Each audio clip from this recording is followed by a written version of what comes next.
Today, we will be looking at running back Devonta Freeman's injury profile for the 2019 season. A groin injury is a lot different when talking about a groin injury relating it to Devonta Freeman compared to, let's say, Antonio Brown, just because of how they are as players. So, my goal is to take a look at these different injuries and relate them back to Devonta Freeman. Another thing that we want to do is, it's not enough just to say whether or not this injury profile is going to limit the player's availability, because to me that's a very low standard. What we want to do is not just determine their availability, but also to look at whether or not this injury profile is going to affect their efficiency, productivity, and play on the field. So we're not going to just look at whether or not Devonta Freeman will be available, but we want to look at how effective and efficient in terms of production will he be in the 2019 season.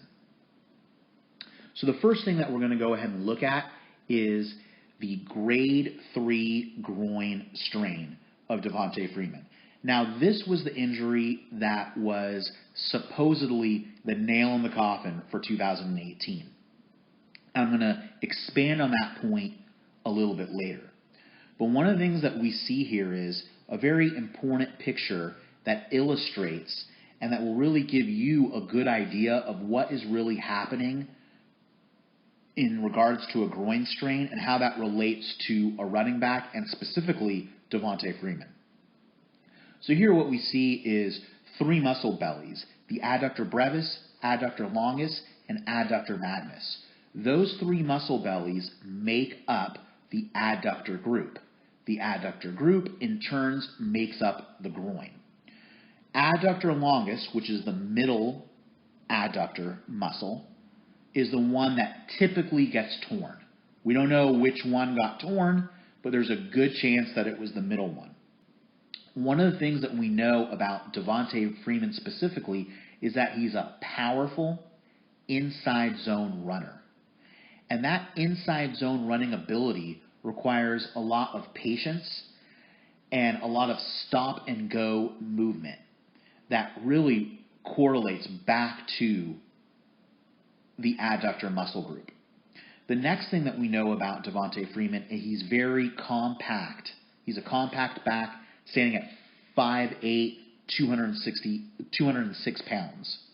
And he has a very low center of gravity.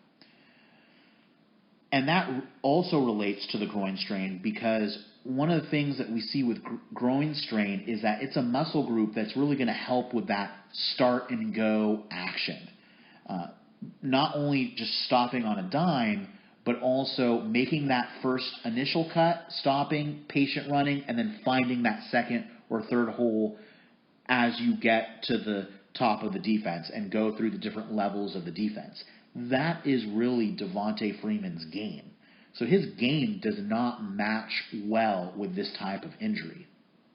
The last thing is, coming out of college, all the metrics that measure agility score were not graded high coming out of college. He was in the 50th percentile in terms of his agility score coming out of college. So he was very below average when it comes to just pure agility talent. So it's really important to spend some time talking about this, because we don't know the location that this bone bruise is occurring. Is it in the foot? Where in the foot? Is it in the ankle? We really have no idea. We don't know the extent of this bone bruise.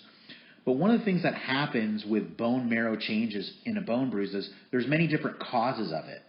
We could have increased blood pooling, and what that means is that there's widened blood vessels that are stagnating the blood flow, which leads to severe inflammation.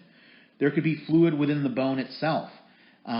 With muscle injuries, fluid collects in the muscles and makes them swell. This is known as edema. bones are unable to swell. And why is that? Well, because bones are hard. Instead, fluid in bones creates pressure, which leads to pain. You can also have reactive hyperemia. This happens when blood flow increases after temporary interruption. And the next, you can have a fracture, where there may be a small fracture in the layer of bone just below the joint cartilage. In regards to treatment of an actual bone bruise, I like to think of the acronym PRICE. So you can protect it, rest it, control inflammation, and then actually and do the inflammation, control the inflammation through actual ice, and then compress and elevate the area. So one of the ways that you can control the inflammation is ice several days. You can also take, for several days, you can also take an analgesic drug such as acetaminophen to reduce the pain and the inflammation. You can also wear a brace to limit mobility or movement of that area, of that joint. Again, we don't know what joint it is. When it comes to the foot and ankle, over 25% of the bones in our body comes from the foot and ankle. And so there's so many joints. We don't know what joint is compromised. And then the last thing that you can do in terms of treatment is to perform a subchondroplasty, which is a fairly new surgical intervention. It's a procedure where the surgeon injects a bone substitute material called calcium phosphate into the damaged area under X-ray control.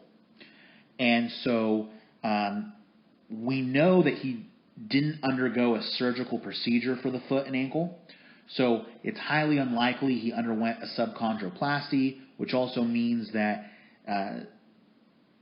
there probably isn't something occurring within the cartilage itself. So we really don't know the extent of this foot injury. But the reason why I say it's mysterious is because this was what was initially thought to be the injury that would hold him out for the rest of the 2018 season.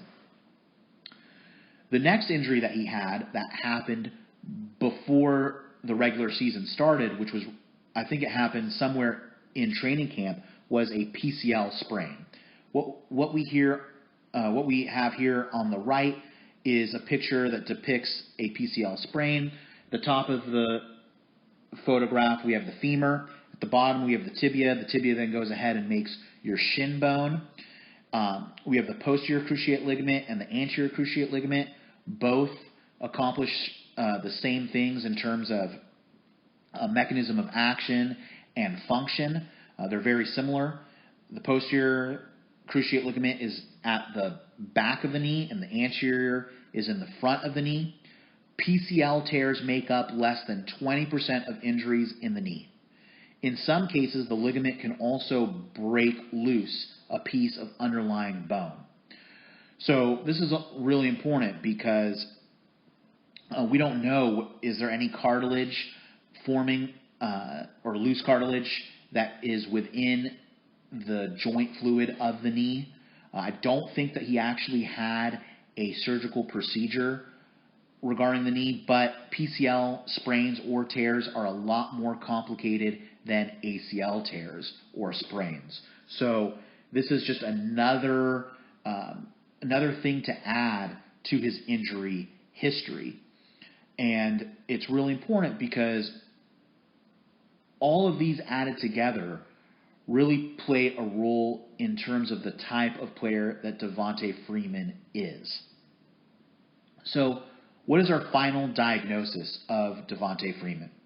One of the things that we do know about him from a football perspective is that he's a smaller back. He's an inside zone runner. And in 2017, his yards created, which is the amount of yards that a running back is able to pick up after coming in within 1 yard of the defender, which is a great predictive value for efficiency. His yards created he was the number 26th back in the league in 2017. So that's 2 years ago now. So now we're coming up with a grade 3 partial tear of the groin, this unknown foot injury, and a PCL sprain. So how much more inefficient is Devonta Freeman going to be in terms of just his ability to pick up yardage after contact or trying to elude defenders, especially being an inside zone runner? And relating that back to the fact that we already know his agility score is not very high. He's had 3 injuries in the past year, and he's had 11 injuries over the past 3 years.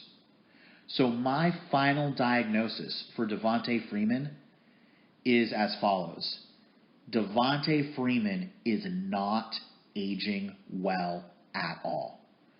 I think right now he's going somewhere in the 3rd or 4th round.